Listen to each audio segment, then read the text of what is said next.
영화 이야기하는 척하는 영화 팟캐스트 양기자의 지인어만 진행하는 본격 인맥전환 방송 양기자 시네마틱 유니버스 YCU 106화입니다.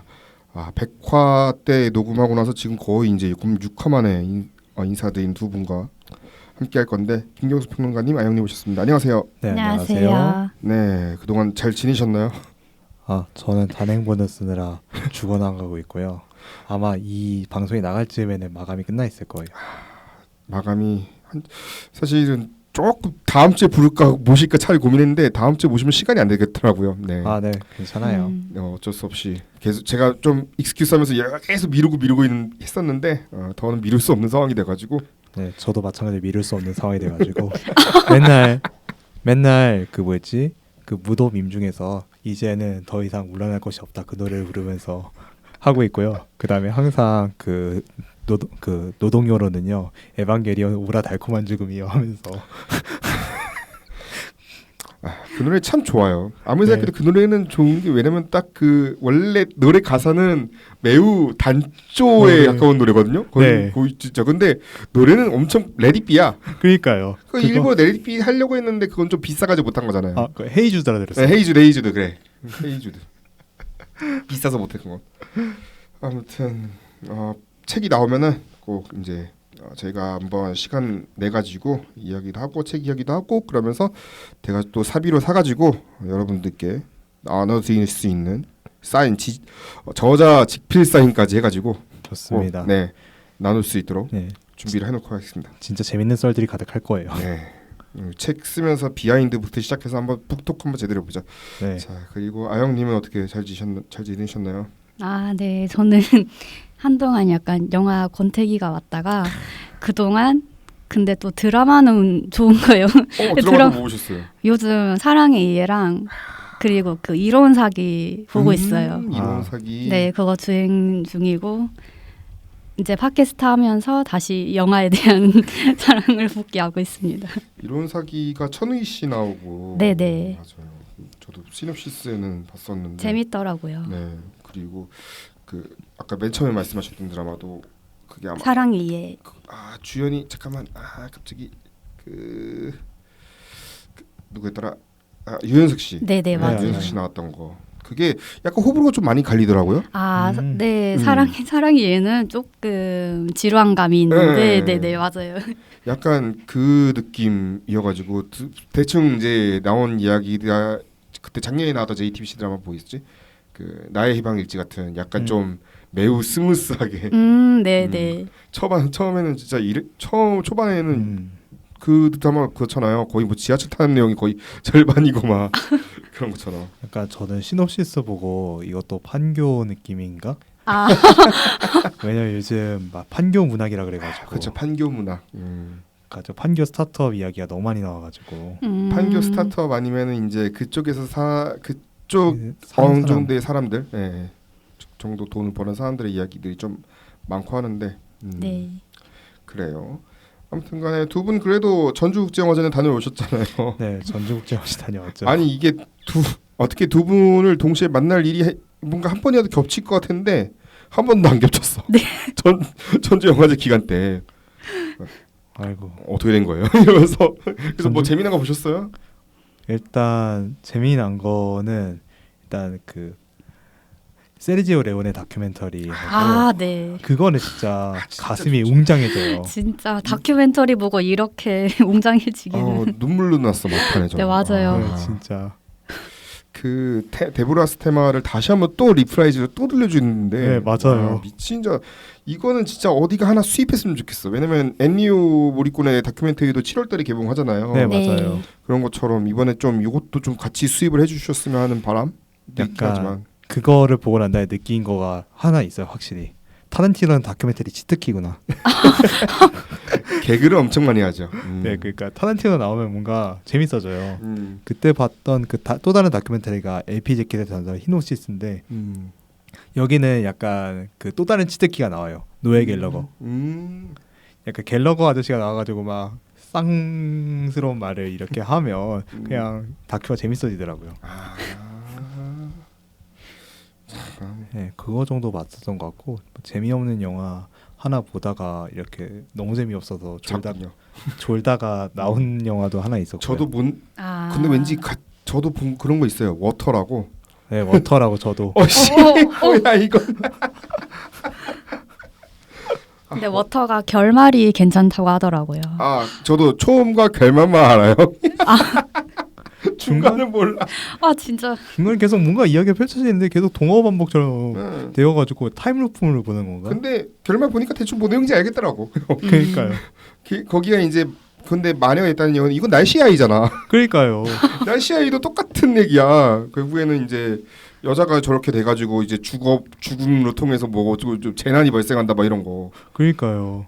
전 세계적으로 이런 건 다 똑같은 것 같아. 이게 이런 내용 자체가. 약간 기후 관련된 문제들이랑 이렇게 토속적인 문제들이랑 이렇게 엮어가지고 하는 게 항상 토속적으로 이제 재난으로 재물로 바치는 건 항상 여성이고.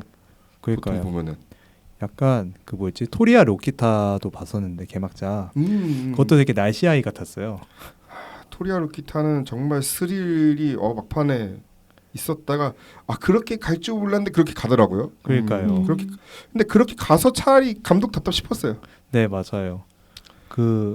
또 그런 생각도 드는데 그 영화 되게 멜로드라마 같다.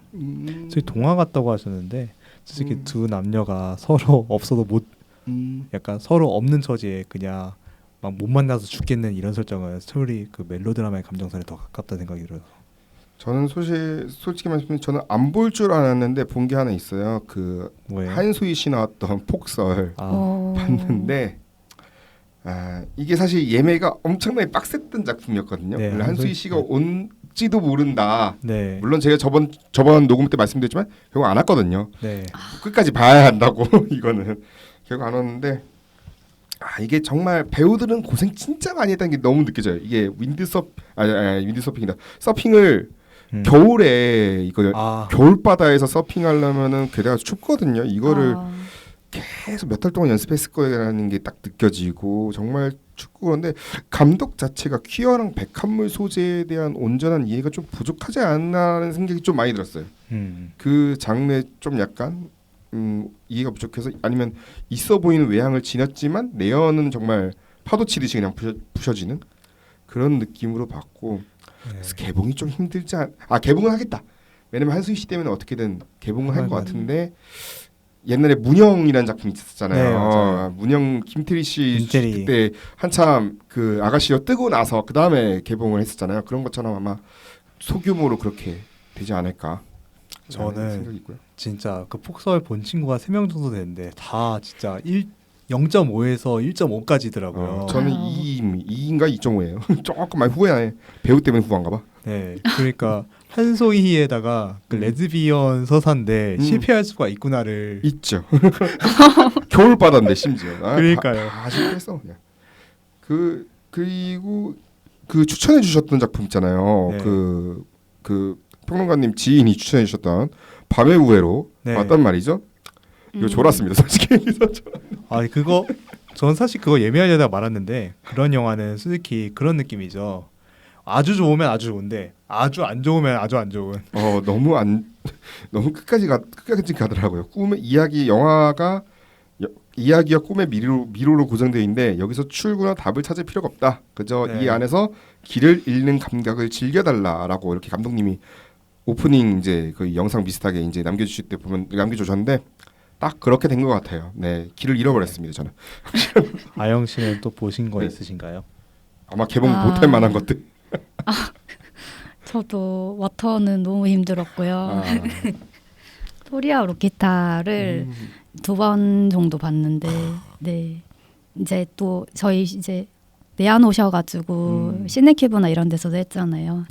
네, 그 작품이 가장 괜찮았던 것 같아요. 역시.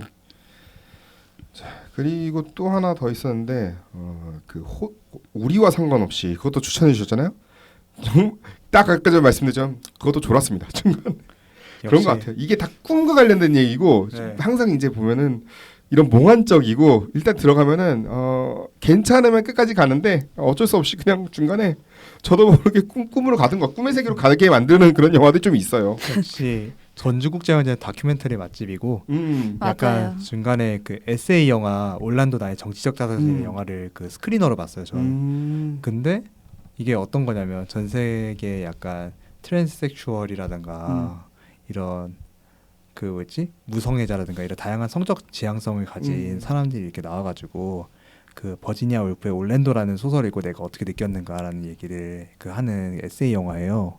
근데 올랜도라는 소설이 남자로 살았다가 여자가 되어가지고 평생을 사는 그 여성 이야기인데 이걸 읽고 각자의 독후감을 제출해가지고 아니 예컨대 이런 거죠. 어떤 사람은 아니 나는 그 트랜스젠더가 되려고 수술을 거쳐가지고 얼마나 후유증을 앓고 있는데 여기서 그냥 잠자고 이러니까 트랜스젠더가 돼 있냐 나 이 소설 짜증나다 뭐 이런 식의 인터뷰를 하는 건데 그게 나는 올랜도입니다 내 이름 누구누구입니다라고 인터뷰를 반복하는데 그게 27명인가 26명이 나와요. 그래도 5명 정도부터는 이름 세기를 포기해가지고 아이고 머리 아파. 그래요. 그리고 아마 이 영화가 아무튼 좀 주목을 많이 받았는데 아마 개봉을 이제 수입이 확정됐다고 해서 킴스 비디오. 킴스 비디오는 이 작품이 화제가 좀 많이 됐어요. 영화제 맞아요. 기간 중에. 네. 저는 못 봤는데 다른 그때 같은 시간에 했던 다른 영화 뭐라고 뭐였지?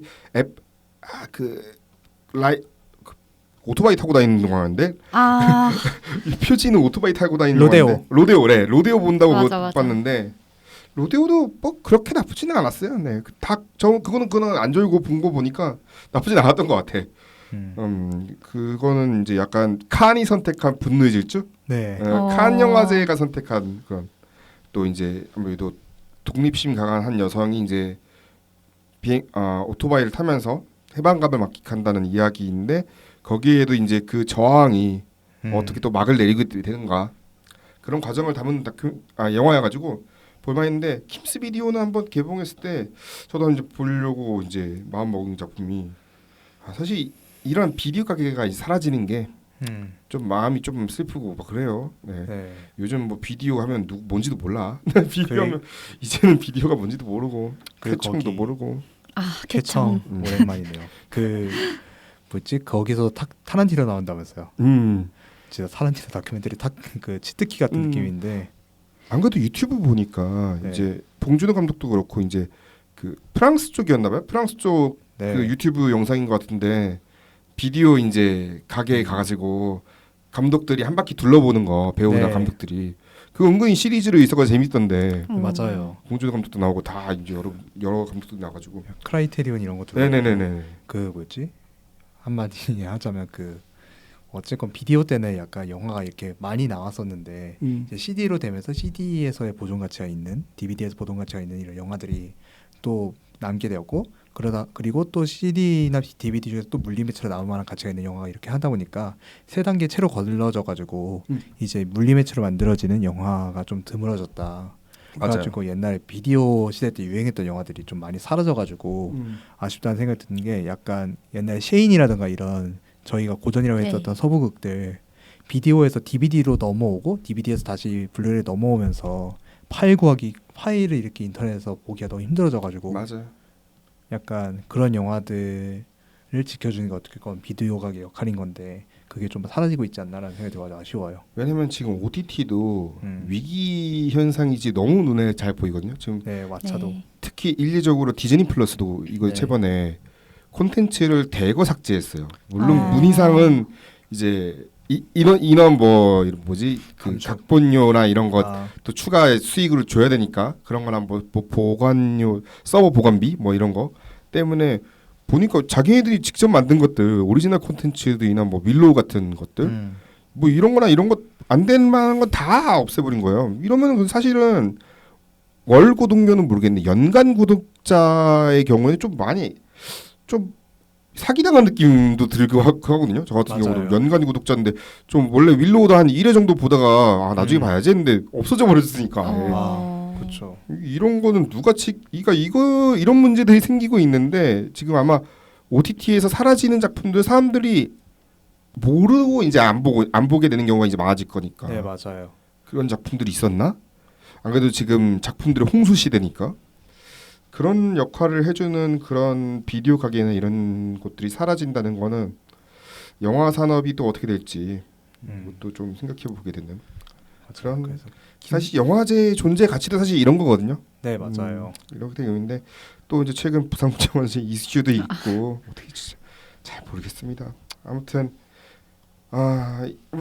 이 오늘 소개할 영화들 이번 저희가 3회 연속으로 소개할 영화들도 영화제나 이런 데서 소개가 많이 됐었고 네. 그리고 영화제에서 국내에서 이제 영화제에서 먼저 소개된 이후에 호평을 받아가지고 국내에 이제 개봉됐을 때 그래도 사람들이 이런 영화제에서 나와가지고 상도 받고 했던 작품들이네 했던 이제 또 긍정적인 요소가 있잖아요 결국에는. 네 맞아요. 그래서 오늘 소개해드릴 작품들 오늘부터 3주간 소개해드릴 작품들은 2023 상반기 그레이트 3 해가지고 이제 상반기도 이제 끝이 나려고 하는 이 시점에서 한번 결산을 해보려는 저희가 다루려고 했는데 미뤄지고 하다 보니까 이제야 다루게 된 작품들 3편을 이야기하게 됐습니다. 먼저 오늘 첫 번째 시간은요. 슬픔의 삼각형인데요. 어떤 작품인가요?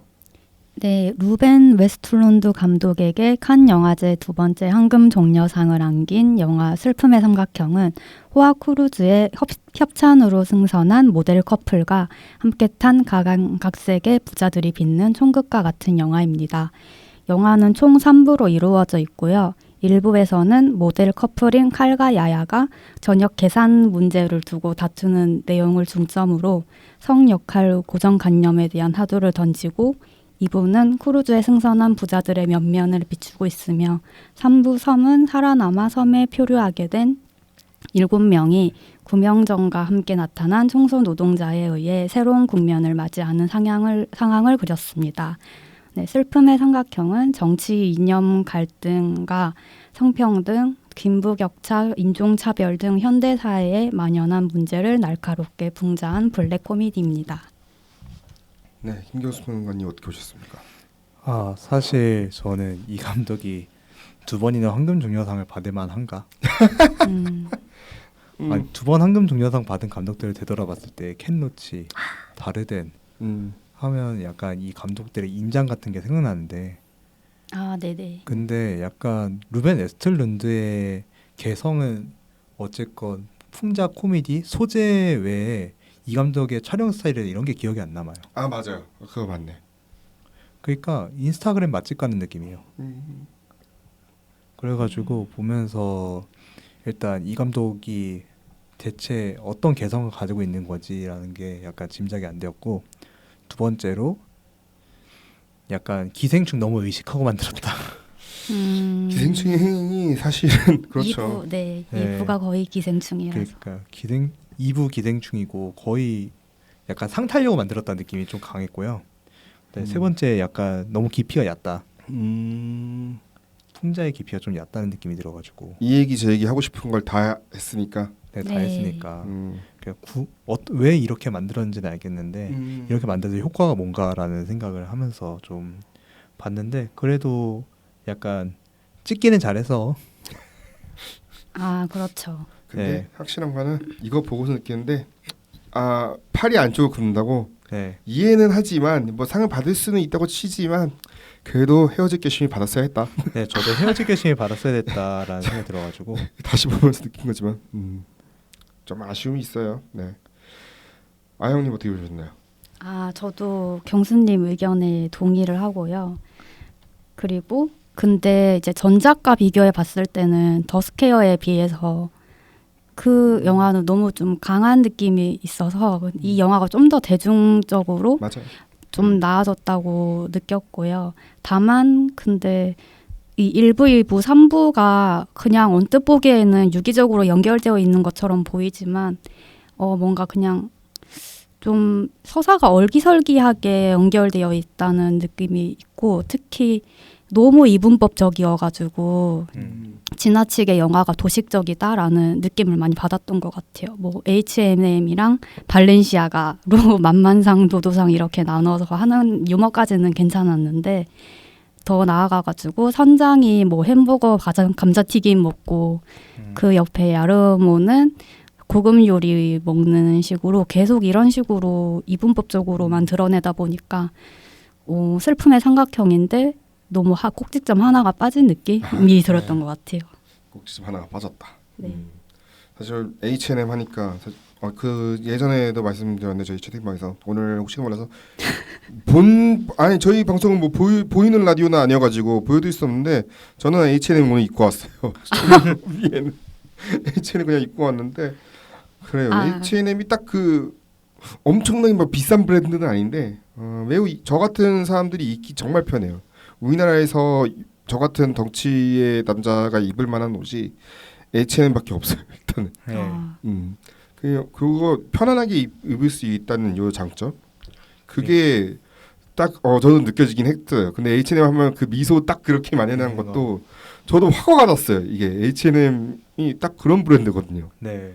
발렌시아가는 일단 이름 자체부터가 뭔가 힙하고 뭔가 뭔가 좀 무겁고 도도하고. 네 그런 이미지를 딱 주는 거여가지고 그게 안 그래도 그거를 주더라고요. 요즘 저 뭐야 굿즈로 그 렌티큘러 카드를 했는데 두 포즈를 해가지고 이쪽으로 돌리면 H&M 이쪽으로 돌리면 발렌시아가 이거 좀 갖고 싶더라고.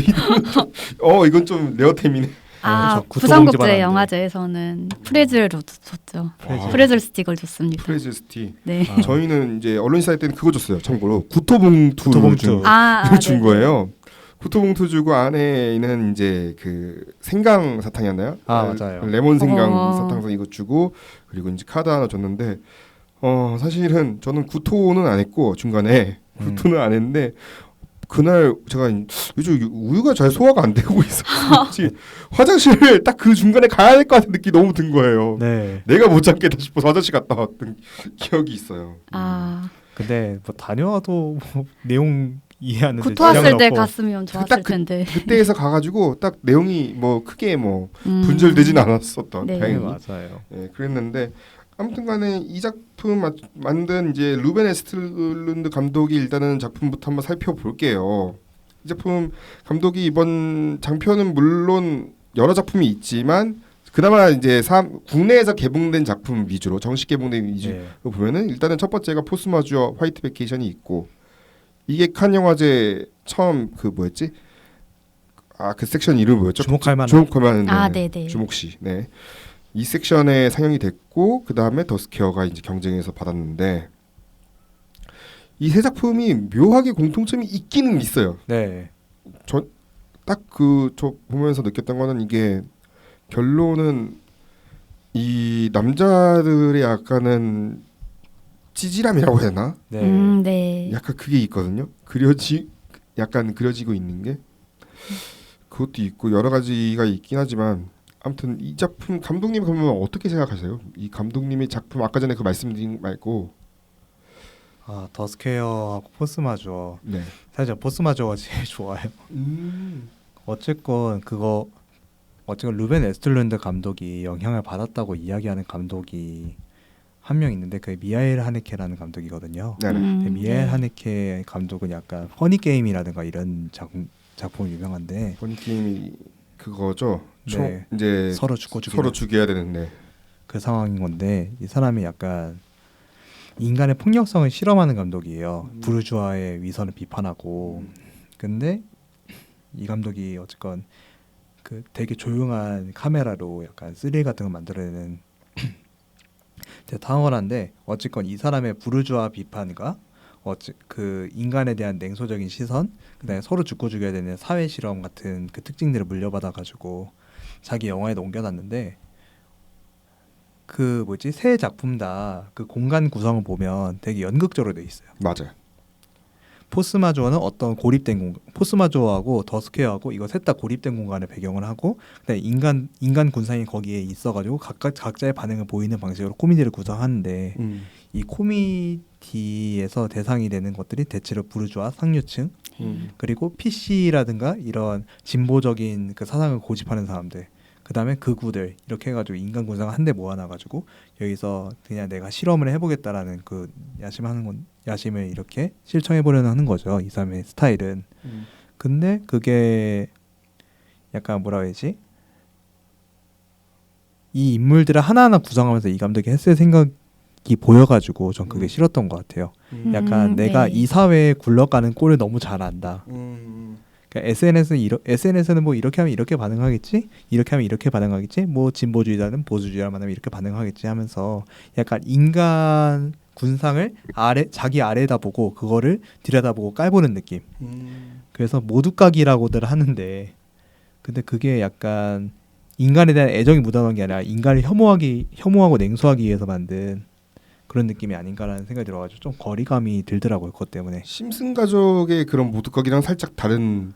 그 심슨은 웃기기라도 하잖아요. 그렇죠. 살짝 다른 느낌이죠. 심슨은 약간 인물들이 하나같이 다 맛이 가 있다는 걸 드러내기 때문에 그렇죠. 웃긴 건데 여기서는 다 너무 현실적이에요. 한 명 정도는 좀 맛 가가지고 이 상황 자체가 맛이 가 있다는 걸 드러내줘야 되는 건데 약간 루벤 웨스틀랜드를 너무 있을만한 약간 SNS 썰들을 옮겨놓은 느낌?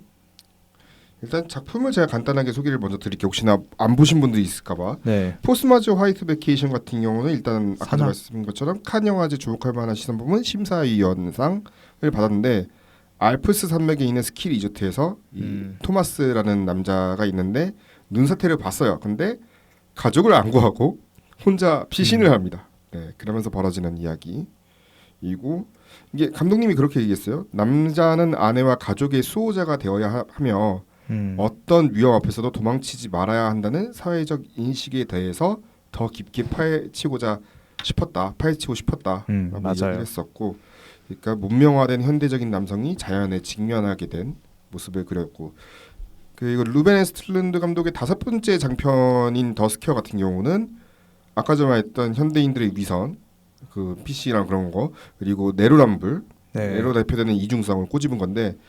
크리스티안이 주인공이에요. 근데 크리스티안이 여기 주인공하면서 다양한 인물을 통해서 난민으로 몸살을 앓고 있는 유럽인들의 속내가 드러나는 그런 태도가 있어요.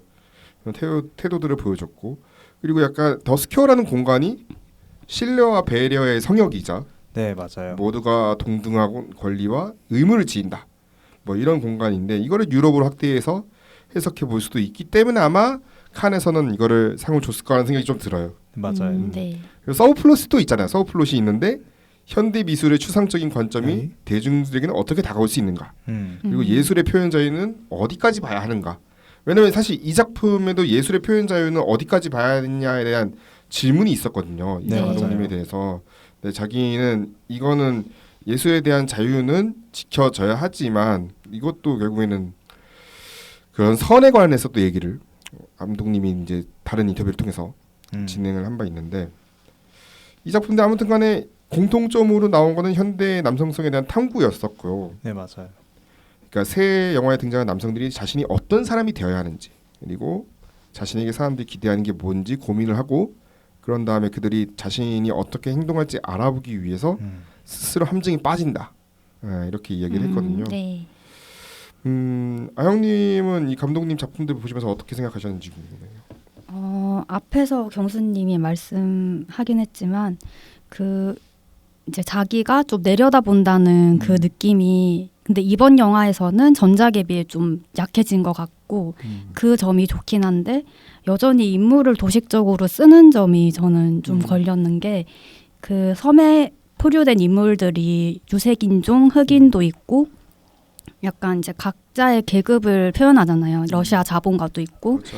근데 특히 그 흑인은 너무 캐릭터 구성이 제대로 그려지지 않은 것 같은 그냥 딱 흑인으로만 존재를 하는 것 갑자기 같아서 삼성이 확 나왔으니까. 네네 그 점이 좀 아쉬웠고 그리고 이 감독이 좀 비슷하다고 말해지는 감독 중에 한 명이 루이스 부뉴엘이 있고 저는 개인적으로 로버트 알트만 감독이랑 비슷하다고 느꼈는데 아쉬웠던 거는 로버트 알트만 감독의 그 고스포드 파크라는 영화를 보면은 그 인물 간의 계급 차이를 보여주거나 어떤 서사의 관계를 그 인물과 다른 인물 간의 관계를 맺거나 미묘한 심리를 드러낼 때 카메라를 많이 활용하는데 이 영화에서는 카메라 활용으로 그렇게 서사를 이어가는 것보다 어떤 편집으로 많이 하는데 그 편집이 그 이제 높은 직급의 백인으로만 이루어진 승무원들이 이제 돈 외치는 장면이 있잖아요. 네 맞아요. 그 장면이 바로 유색인종 성소노동자들의 공간에서 천정이 그들 때문에 울리고 있는 그런 장면식으로 직원들 간에도 어떤 계급이 있는 것들을 보여주는 거를 약간 편집적인 측면에서만 보여주고 그런 카메라 같은 것으로 보여주지 않는 거는 조금 좀 약간 아쉽다라는 생각이 들었어요. 약간 그 봉준호의 기생충하면 이렇게 카메라 옆으로 트래킹을 한다든가 그렇죠. 이런 네. 것들이 떠오르는데 이 감독은 약간 소재나 공간 배치라든가 이런 거는 봉준호 감독이 더 잘하기도 하고 그 대표적인 장면이 결국에는 계단 씬이잖아요. 계단 씬이잖아요. 근데 이 감독은 그냥 그거마저 못하면서 카메라마저 개성이 없어가지고 뭐 기억에 남는 기억에 남는 씬은 씬은 없어요. 없어요. 네 그런 것 같아요. 네, 그리고 또 영향 받았다고 이렇게 얘기가 되는데 본인이 안 밝히는 영화가 하나 더 있어요.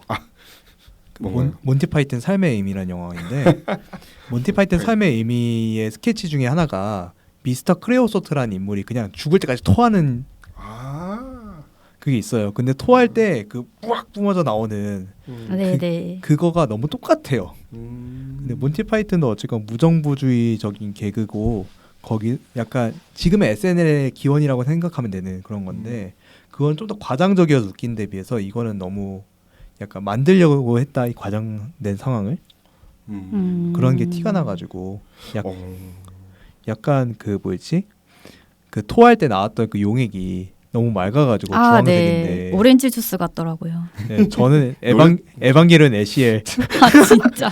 에반게리온이야? 오늘도. 아니 근데 이 영화가 칸 영화제 그랑프리를 받았었네요. 몬티 파이튼 삶의 의미가. 네, 그 신사위원 대상 받았어요. 와우. 근데 이때 엄청나게 싸웠대요 심사위원들이 수상자 가지고. 근데 요거는 고르게 좀 지지를 받아가지고. 네. 상을 받았다고. 그때 막 보면은 경쟁 부분에 뭐 나라야마 부시코, 전장의 네. 크리스마스, 코미디의 왕 등등등 노스테이지하고 등등등 있었는데 아무튼 골고루 지지를 받아서 상을 받았다. 와.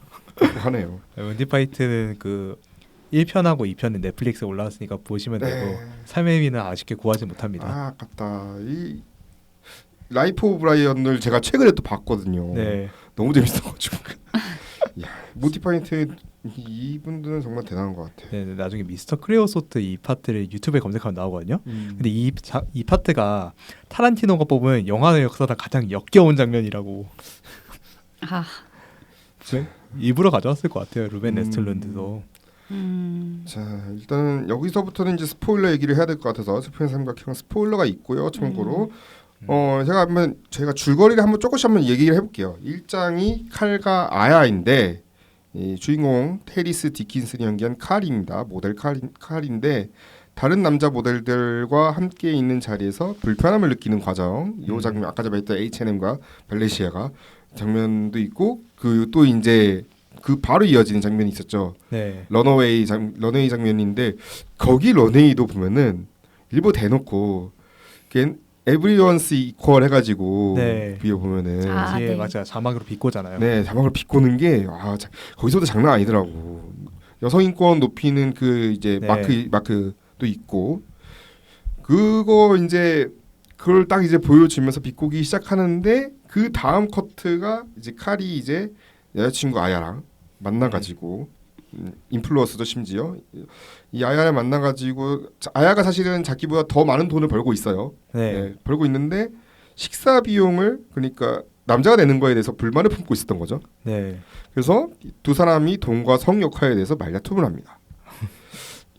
아야는 순전히 이제 SNS 때문에 칼과 이제 관계를 맺고 있었고 네. 모델이니까 네. 이 일이 끝나면은 자기가 이제 여기 자막에서는 과시용 아내라고 네. 나와 네, 있어요. 네. 네, 과시용 아내가 되겠다고 생각을 하고 있었죠. 그러니까 1장부터 한번 1장에 한번 의미를 한번 얘기해 볼까요? 1장이 이제 어떻게 딱 그 상황 역할의 고정관념을 전복시키려 했다. 뭐 표현하면은 되겠지. 이게 약간 그 SNS 시대에 이르러 가지고 약간 이제 인스타그램에서 이미지가 어쨌건 텍스트보다 중요해진 시기니까. 그렇죠. 그렇기 때문에 전통적인 가부장제가 이렇게 기능하지 못하기 때문에 생기는 오류들 같은 거를 아야와 칼의 관계를 짚어내려고 한 것 같고, 네, 두 번째로 그 H&M과 어쨌건 발렌시아가의 대비가 되게 문제적인 이유는 어쨌건 H&M은 기존의 광고를 통해서 성장한 매체인데 광고를 통해서 성장한 그 업체인데 그 발렌시아가는 밈으로 성장한 업체예요. 사람들이 뭐 입고 다니는 것도 있었지만은 네, 그러니까 대놓고 발렌시아가 써져 있는 네 맞아요. 그러면서 이제 거기에 이제 철자 바꿔가지고 하는 밈이라든지 밈이라는 게 최근에 그 유튜브에서도 밈 같은 게 유행했었는데 막 해리포터가 막 발렌시아가를 입는다면 이런 것들을 사람들이 이렇게 제작해서 이렇게 퍼뜨리더라고요. 하나의 놀이처럼. 그다음에 교황이 얼마 전에 막 흰 패딩 입고 나왔던 네. 그 어이없는 사진도 발렌시아가 그 사진이고. 그러니까 이 뎀나 바질리아라는 CEO가 밈 마케팅 같은 거를 적극적으로 하는 그런 사람이에요. 그래가지고 이걸 가지고 얼마 전에 그 작년에 내한하기도 했던 히토슈타일이라는 독일 미디어 아티스트가 네. 이걸 비꼬는 작품을 만들기도 했어요. 밈 마케팅을 통해서 사람들을 약간 사람들을 약간 그 계속 그 옷을 사게 만든다. 그걸 통해 가지고 약간 그 뭐였지? 그 인스타그램에 이런 이미지를 가득 채워넣음으로써 약간 인스타그램에 가난한 사람들의 이미지를 사라지게 만든다. 이런 논지로 그 작품을 만들기도 했어요. 그러니까 발렌시아가나 H&M을 해놓은 거는 약간 고전 미디어와 새 미디어의 대비를 선명하게 보여주려 한 거죠. 근데 고전 미디어 속에서 웃을 수 있었던 사람들이 새 미디어에서는 웃을 수가 없는 거예요. 그렇죠. 그리고 저 찾아본 저 루벤 스틀룬드 감독이 이 얘기를 했어요. 그러니까 사실 감독의 아내가 패션 사진 작가예요. 네. 네. 그래가지고 이제 내부 정보를 얻을 수가 있었는데 그 남성 모델 이제 다른 업계랑 다르게 남성 모델 수입이 여성 모델 수입의 3분의 1 정도밖에 안 된다. 아, 네. 네네. 애초에 그래가지고 이게 역전되는 현상이고 남성 모델이 심지어 약간 이제 업계에서도 자신과 자고 싶어하는 권력 있는 동성애자 남성들을 상대하는 경우가 많았대요. 네. 그래서 때로는 이를 통해서 오히려 좀 더 성공적인 커리어를 약속받는 경우도 있었다고 그런 걸 알게 됐대요. 그래서 아내를 통해서 그래서 어떤 면에서 남성 모델이 된다는 게 가부장적인 사회에서는 여성이 겪어야 하는 일과 비슷하지 않을까라고 네. 이야기를 했다고 해요. 그래서 결국에는 요거를 이제 얘기를 하는데 이게 들어보면은 요즘 남녀 갈등에서 이제 우리나라 사회에서 벌어진 남녀 갈등 문제가 일부에서는 정말로 길게 나와요. 맞아요. 대화들 다 들어보면 다 봤던 얘기예요. 우리가 한 2, 3년 전에 커뮤니티에서 계속 나왔던 얘기거든요. 이거는 맞아요. 더치페이도 더치페이 옛날 네. 뭐 그 이슈도 풍남 있고. 이런 코. 그 이슈들이 계속해서 반복되는 그런 내용이었고 그래서 이렇게 잡아뒀어요. 이렇게 잡아두고 이장은 요트를 타고 갑니다. 요트를 초대를 받았죠.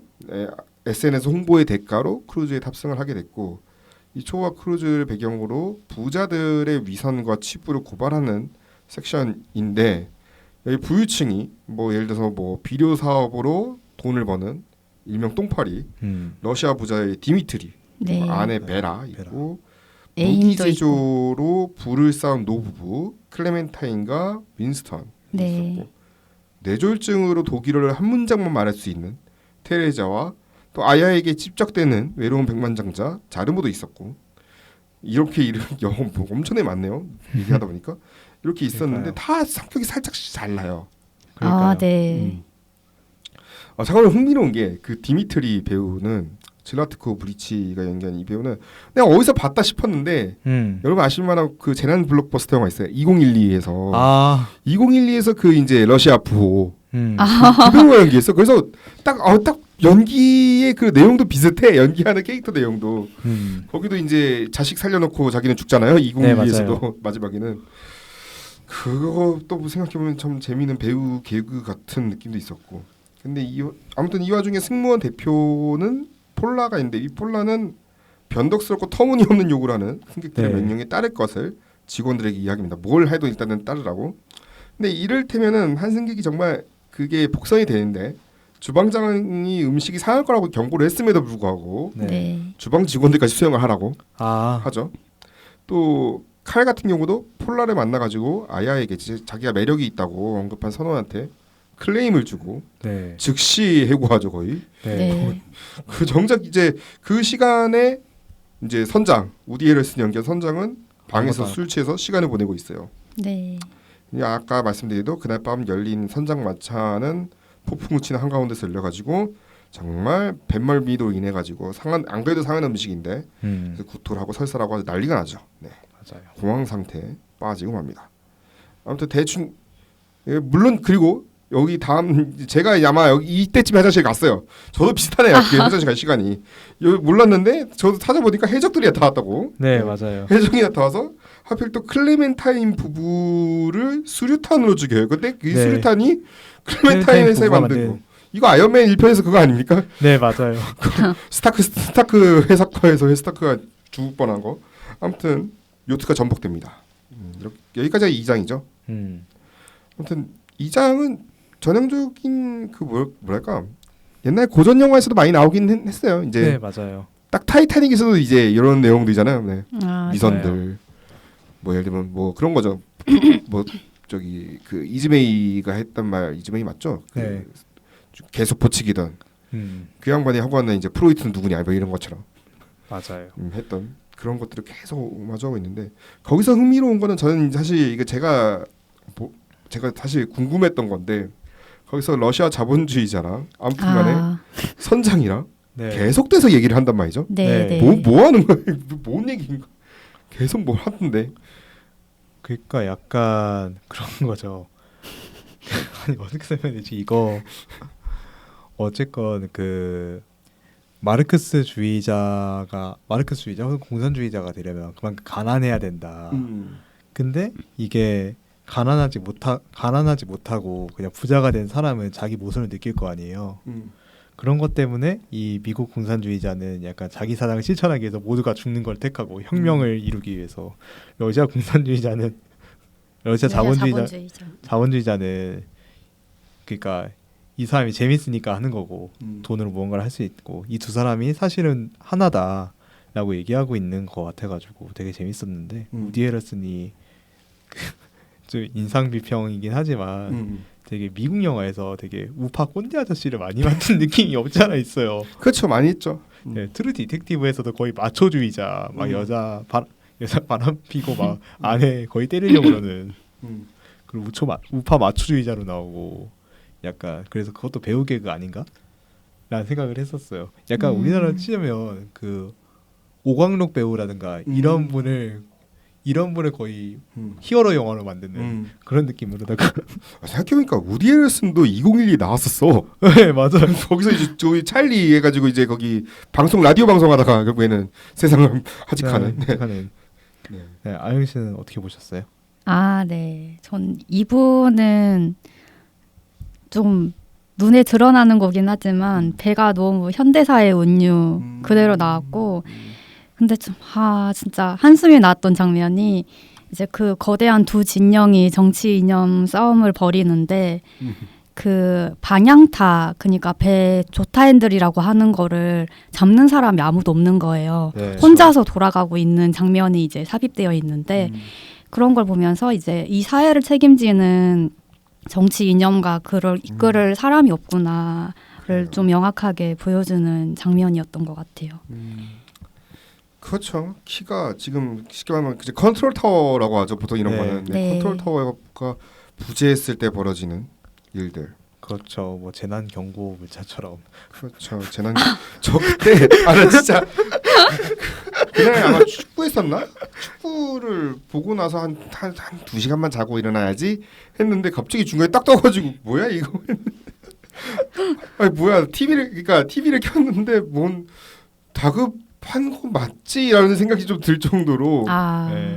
근데 모르겠다 일단 조금만 더 자야지 했는데 또 올리션이 아니네. 한 30분 뒤에 또 올렸죠. 안 자겠네. 근데 이게 진짜 만에 한번 진짜 이런 상황이 벌어지면은 이거 죽겠구나 싶었던 큰일이죠. 생각이 들었어요. 네. 맞아. 이런 컨트롤 타워가 없어가지고. 네. 참 그런 게 2부에서의 주요 주제였고. 네. 그러면 생각해보니까 설국열차도 이와 비슷하네요. 이거는 맞아요. 약간 설국열차의 그런 느낌이긴 한데 층마다 이제 열차는 수직으로 이제 수평으로 이제 칸 이렇게 보여줬다면 이건 수직 구조니까 배 1층, 2층 하면서 이렇게 식으로. 네. 자, 그래서 3장 넘어가요. 그래서 크루즈 안에 있던 7명만이 살아남습니다. 네. 살아남는데 이제 여기서부터는 이제 계급이 전복되는 일이 벌어집니다. 모델 부자와 달리 계층 피라미드에 가면 밑바닥에 있던 필리핀계 여성 청소부인 에비게일이 돈이 소용없어진 무인도에서 캡틴이 됩니다. 마치 인류가 농경하기 전인 수렵 사회에서 여성이 사실 수렵 사회에서는 이제 이건 이론인지 확실히 정설인지는 모르겠어요. 이론도 있고 정설도 있고 여러 가지 있더라고요. 하더라고요. 원시 모계 사회가 네. 여성이 정치와 경제적 우위를 가졌다. 이게 확실히 이제 뭐 이게 선사 시대 때 얘기니까 이게 우리가 확실하게 알 수는 없는 거니까 나온 이제 뭐 이론도 있고 진실이다 아니다 얘기했지만 아무튼 원시 모계 사회를 연상케 하는 현상이 일어납니다.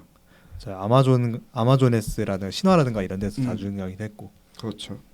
자 이제 3장인데 3장에서 바로 이제 얘기할 게 바로 에비게일이에요. 네.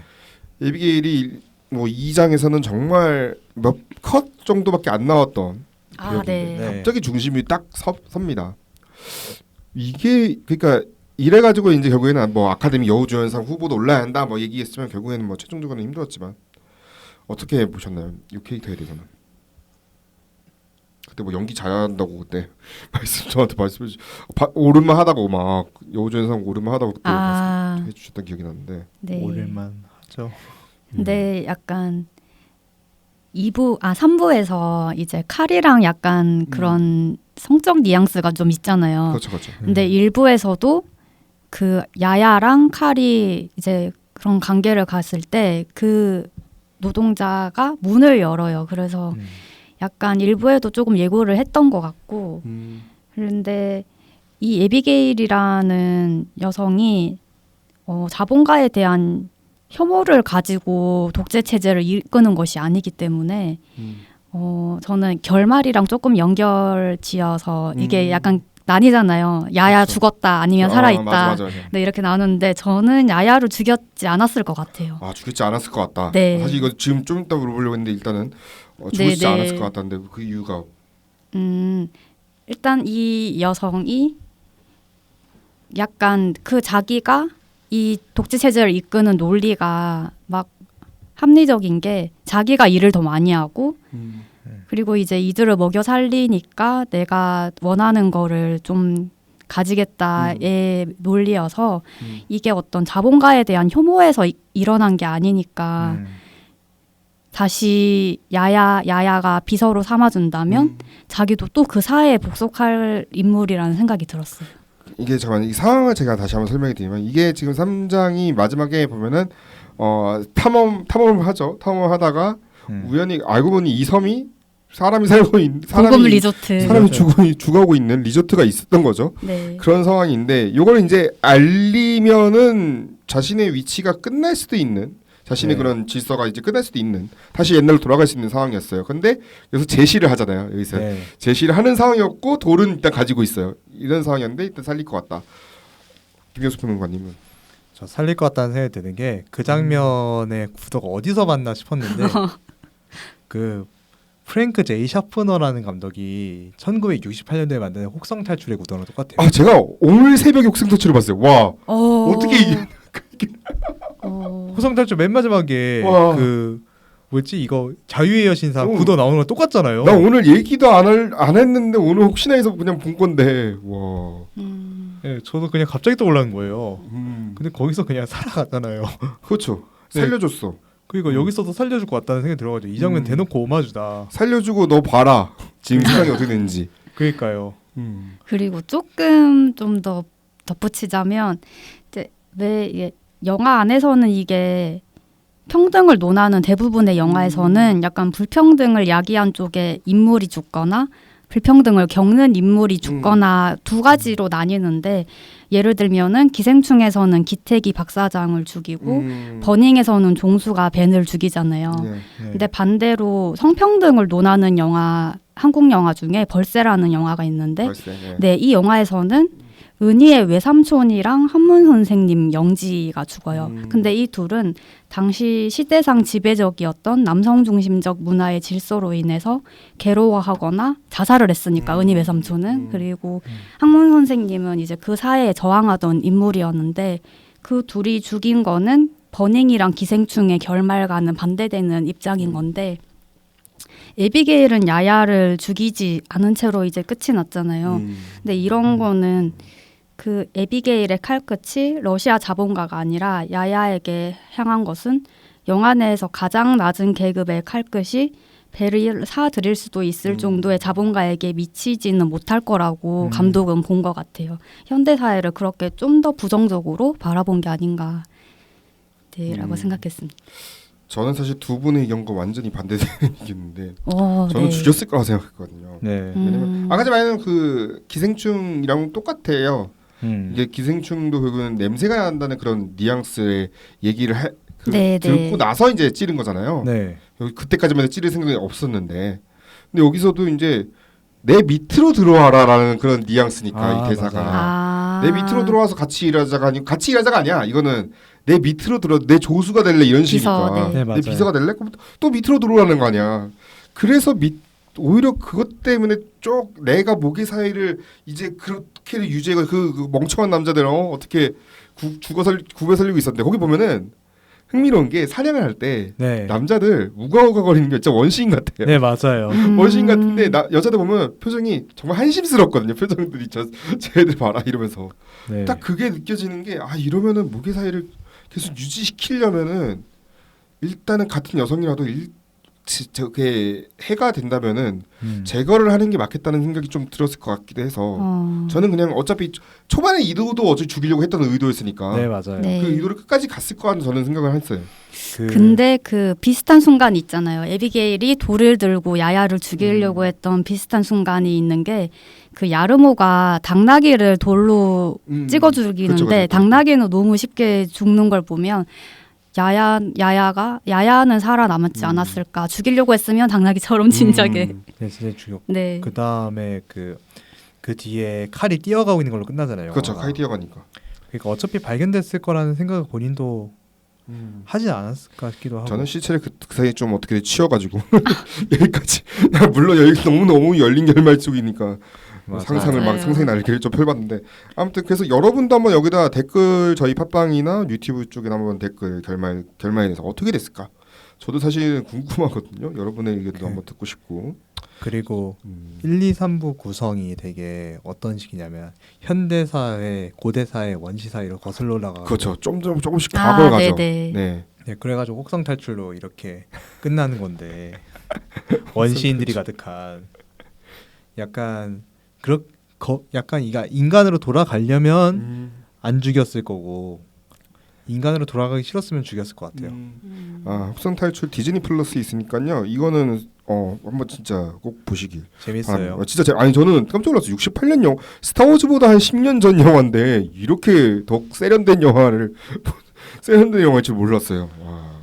아무튼 이 작품은 또 이제 추가적으로 얘기할 만한 게 아름다움의 경제야. 사실 네. 왜냐면은 이 작품 자체가 슬픔의 삼각형이 어디냐 알고 보니 맨 처음에 일부에 나오는 좀 슬픔의 삼각형이라는 게 몰랐어요. 맨 처음에. 네. 저도 네. 이런 부분을 슬픔의 삼각형이라 하는구나. 이게 찡그러지니까. 뷰티 용어라고 하더라고요. 네, 뷰티 용어인데. 네. 그러니까 이것도 감독이 또 얘기를 두른 얘기라고 하더라고요. 그러니까 원래 성형이 파티에 갔는데, 그러니까 친구가 파티에 갔는데 그 친구 파티 간 옆자리가 성형외과 의사였어요. 그런데 넌 슬픔의 삼각형이 꽤 깊어.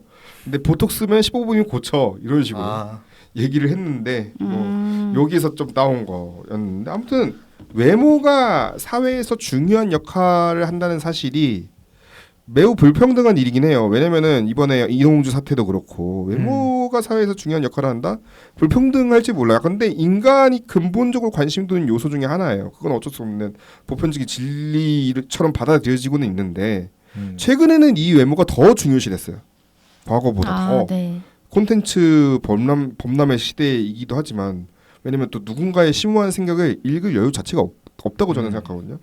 네. 이게 이미지의 힘이니까. 그리고 외모로 모든 게 다 끝장이 나버리잖아요. 네. 아무리 콘텐츠가 좋은 거예요. 내 얼굴 보고 나서 그 조회수 떨어질 수도 있고 그럴 수도 있으니까. 네. 아무리 콘텐츠가 좋아도. 그런 걸로 이제 자본을 버는 대표적인 직업이 인플루언서죠. 그렇죠. 네. 그래서 요 작품이 감독이 요걸 생각했다. 요래서 제목을 슬픈 삼각형 하지 않았을까 라는 생각도 들어요. 물론 이 삼각형의 구조가 아까 전에 하나가 없잖아요. 꼭지점이 없는 것처럼. 네. 이 제목이 요거를 의미했기보다는 아까 전에 그 외모 네. 관련된 이슈로 좀 제목을 한번 끌어보려 하지 않았을까 라는 생각이 들어요. 사실 인플루언서라는 직업이 한국에 등장하게 된 건 어쨌건 과거에는 인플루언서가 있어도 그게 돈벌이로까지 이어지지 않았어요. 조회수가 측정되어도 약간 돈으로 이어지지 않았기 때문에 그렇죠. 예컨대 싸이월드 월장 반윤희 오랜만에 들어보네요.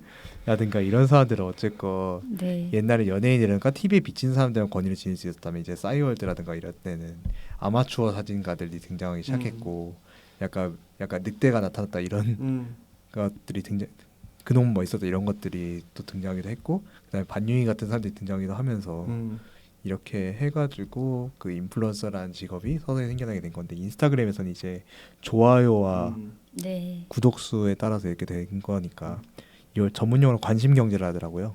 아, 네네.